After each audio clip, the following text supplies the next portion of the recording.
healing place. Yes, sir. Rick, how you doing today? I'm fine, man. You introduced yourself to me, and you knew me already. And I'm sorry, I met so many people. I'm so tired from running for public office. I'm pulling more out now. I probably, if my mother walked in the door, I'd say, huh? You know, but the healing place, I do know something about. Yes, you do. You've talked about the Healing Place on your show before. Yeah. It's a fantastic program. It's Kentucky's largest shelter recovery program for alcoholics and addicts that are trying to get their life back together. Yeah, it's located now. What it? Well, the men's campus is 10th and Market. 10th and Market. 250 men at that campus, and the women's new campus is at 15th and Hill. 15th and Hill. That's where. And there's 250 women at that campus. Right. That thing is beautiful. Have you seen it? Yeah, I have. Yeah. It's beautiful. And we have another campus down at Campbellsville for 100 men down at Campbellsville. Okay. And but the 10th and Market. Have you expanded what was up there? Because that's when I first got familiar with the Healing Place.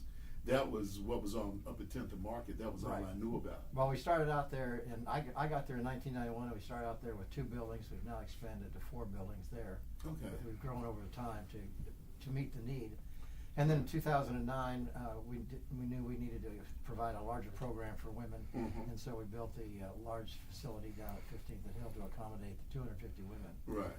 Now we're in the process of looking at the demand. We're getting hammered with the demand for our services. Right, I imagine. With the heroin crisis that's facing the city today, our detox is full of men and women 18 to 30 years old addicted to heroin. Can I ask you a question? Sure. Which is worse, crack or heroin? You know, it's all about the same, really, because what happens is alcoholics and addicts use a chemical to feel differently. Right. They're dealing with some kind of emotional, psychological, or physical pain, and so they just want to feel differently. And so they use a chemical. Now, today, it's heroin. Before it was meth. Before it was methamphetamine. Before that, it was crack, cocaine, alcohol. But still, alcohol is still the #1 drug of abuse. Right. Can I ask him something, Rick? Can you tell me? I know the great work of the Healing Place, but how did you stumble into being the inspiration that you are for the Healing Place? How did that happen? Well, it was a God thing. I really didn't have, it was not my desire to get involved in substance abuse. I had retired from the Army. Thank you for your service. Thank you. Yes, thank you. We have to, we got to get, that's part of my agenda today. Go ahead. Retired, and I knocked around for a while and joined the carnival for a few months and decided that I needed the carnival? I did. Yeah, I knew a couple of guys that from the military that were in the carnival. Sorry, I'm a full-fledged carny. Okay. Then I knocked around. Bottom line is I wanted to get back into helping people because that's what I did in the infantry and the Army. And so I went to school at Kent School to get my clinical degree in social work so I could do psychotherapy. But before I graduated, I needed to start paying bills, and I looked around for a job, and the doctors that were operating the Morgan Center, which was at that time an emergency shelter for men, they needed somebody to run that shelter, so they hired me. I was completely ignorant. I got sober in 1983 while I was in the Army, and continued to work on my program, but I didn't want anything to do with drug and alcohol programs or anything like that. Right. I wanted to do this Christian-based psychotherapy. Right. Wait a minute. Let me stop you. You mean the mastermind behind the Healing Place right now, the national model that we got, you had a problem with substance? Yes, absolutely. Wow, I didn't know that. Absolutely. So, how did you heal yourself before you start healing others? Well, it starts out, and one of our biggest factors is that we know that an adolescent that starts smoking at 12, 13, 14, and carrying their cigarettes with them, not just experiment, but actually carrying their cigarettes with them. Yeah, like me, I saw the rolled shirt up, sleeve. rolled up short sleeve. They have a 90% probability of being addicted to chemicals in their adult life. Right. Well, I started smoking when I was 13. It became my way of dealing with the stress of high school and college, and then I ran with the kids that did that kind of stuff and continued to add alcohol to that and just kept drinking and drinking. I started about 13, 14 too. Yeah, I was one of those functional drunks in the Army. I was a type A that kept getting promoted and kept getting promoted, but at the same time I was a drunk every night and on weekends. And finally I had a boss, a one-star general, that said, I love you enough to tell you that if you don't get a handle on your alcoholism, I'm kicking you out of the Army in 45 days. Whoa. So that got my attention. And he could do it. And he could do it. So I got into treatment. I went into intensive outpatient. 6 months later, that general promoted me, and subsequently retired and continued on in recovery. Can you? Who was the general? Is someone's name we would know? Ike Smith. He was Ike black. Smith. He's one of the black generals in the artillery. Retired as a 2-star, and he loved me enough to say, you got to change, man. Wow. Yeah, he fixed you. He did. Yeah, well, God fixed you. God put him there, and he stood like a man and I wouldn't be 10 years into the model, I wrote him a letter thanking him for saving my life, and told him that at this point he'd already saved 3,000 men and women that had gone through the healing place that are still clean and sober today, and as a result of his intervention, the healing place was born. Mm-hmm. See, one person does make a difference. Don't he? People don't see it, and it goes back to the principle here, because he's dealing with the children one child at a time, but yet he's operating the whole thing. Right. Both these guys are superstars, man. Yeah. Only thing y'all missing is y'all cake. I'm telling you, I'm excited. Yeah. I'm like Bryce.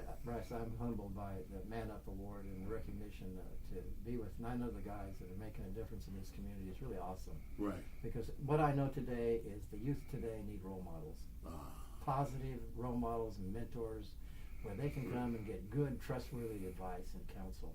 Yeah. Because they're struggling with learning how to make decisions. Yeah. And if you make bad decisions, you get negative consequences. And there's a lot of confusion in their lives because a lot of young people, male and female, only are exposed to one way of thinking and doing problem solving. Right. Exactly. And that's the logic and the reasoning that they get from their moms. Right. And which is fine because they come to the right conclusion, right answers all the time. But guys have a different thinking process. We go around the barn, they go around the barn to the left, we go around the barn to the right. And we meet on the other side going in the right direction. You know what I'm saying? But very often young men especially get really confused about what they want to do because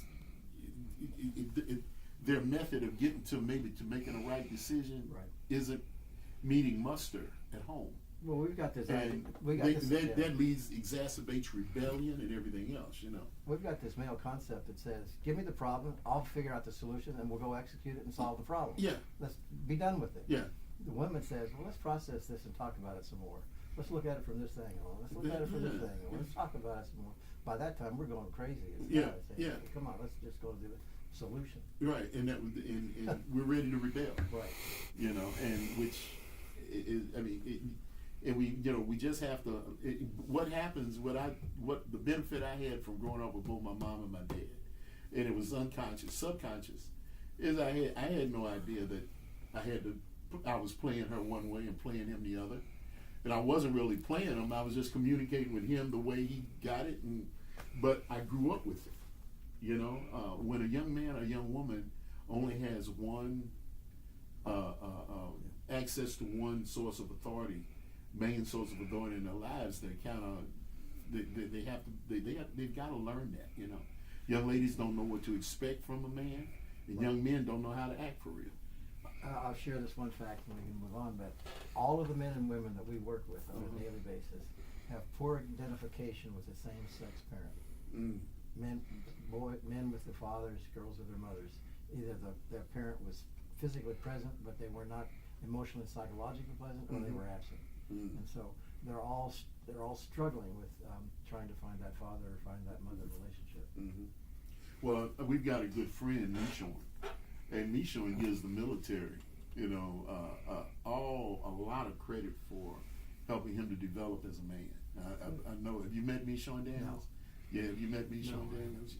It's an experience you have to have. He's the founder of Man Up, and he says his mom, the best thing his mom did for him was when he reached an age where he wasn't going to be disciplined by her, she took him down and put him in the military, and he got in the Army, and these men expected him to do certain things and react certain ways, and they held him accountable when they didn't, and basically he had a series of fathers that were just doing their duty as soldiers, actually teaching Michon what was expected of him as a guy.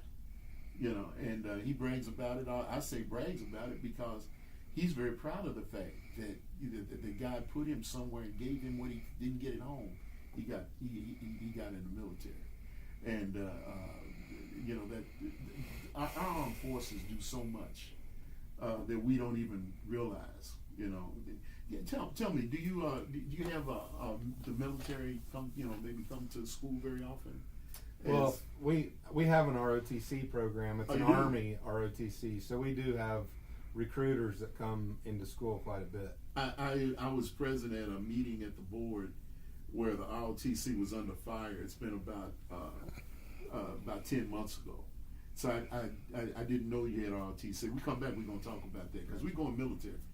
Be right back. It's the Black Hawk